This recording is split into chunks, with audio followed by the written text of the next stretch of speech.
statements, starting with Christian. Christian, would you like to take the Sure. floor? Okay, that works. So, can I see some hands who used ChatGPT before? Who tried it out? So everybody did, yeah? Of course, I couldn't resist myself either. My experiences were not quite as intimate as the one from Kevin Roose, the New York Times columnist who was asked to leave his wife to go out with the machine instead. But I did have some funny moments.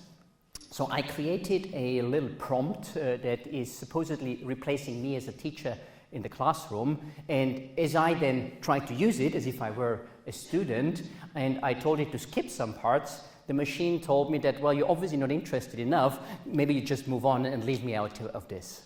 I never quite had the courage to do the same thing with students who were not quite present in my 20 years in the classroom, but I wish.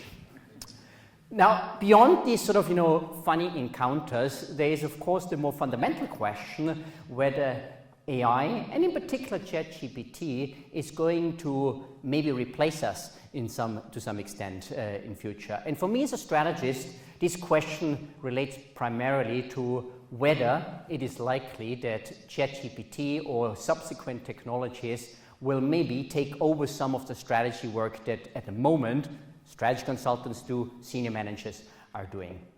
I've engaged in a series of experiments where I tried using ChatGPT as a strategic advisor, essentially, and there's 3 lessons that came out of this for me.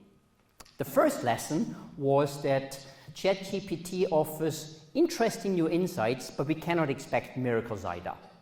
For example, I was asking ChatGPT whether it can come up with some ideas for innovative new transport services. And I got a list of 5 suggestions. Just the day before I've done that, I actually spent a day with a transport provider, and we ran an entire workshop for a day with that same task. 3 of the ideas that emerged from the workshop were in the list of 5 suggestions from ChatGPT. That's pretty remarkable, actually, isn't it? So the tool can certainly come up with smart new ideas. But we also know that strategy typically fails during implementation, that the sort of things that you have as headlines are just not sufficient. It's really about making things happen. And here, the limitations of this technology is still quite visible. In another experiment, I can illustrate that a little bit.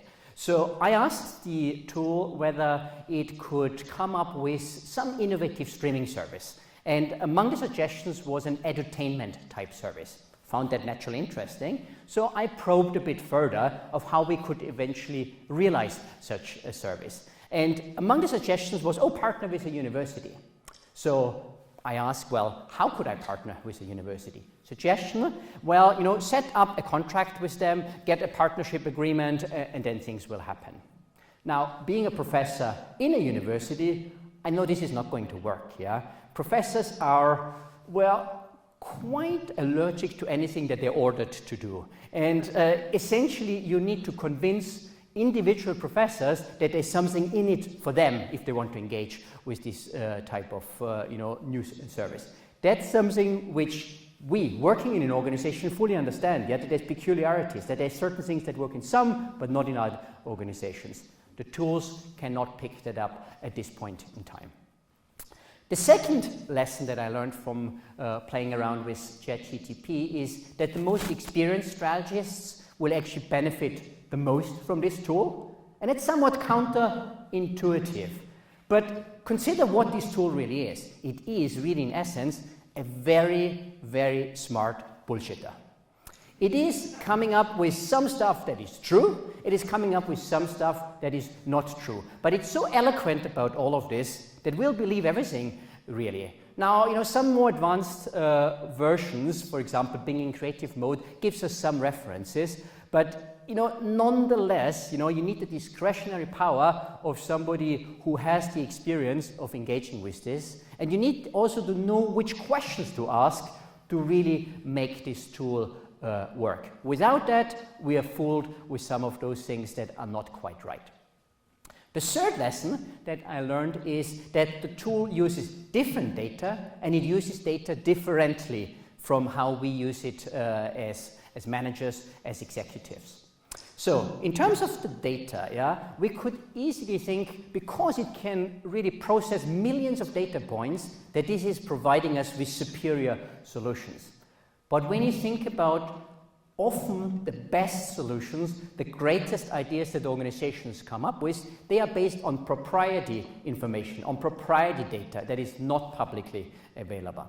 So we could think, a step ahead, that maybe in future there is going to be tools that companies can use where then the proprietary data is also accessible. But here, the different way of how data is used is still coming into play.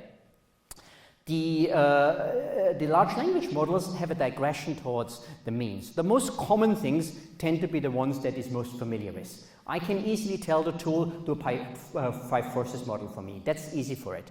But when it becomes to less known things, to things where maybe there is very little that we have yet tried out in this direction, it is much more difficult.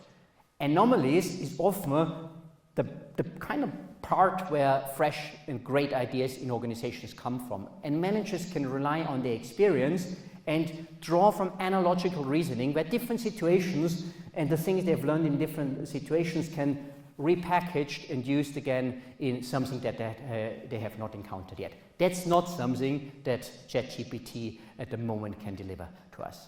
So what are we left with? Yeah? Essentially, I think ChatGPT and other large language models can support our work as strategists. But for now, at least, they will not replace senior executives, strategy consultants, professors like myself. So in a way, I'm quite glad to say, for now, the machine is still allowing me to have some sort of right of existence. Thank you very much.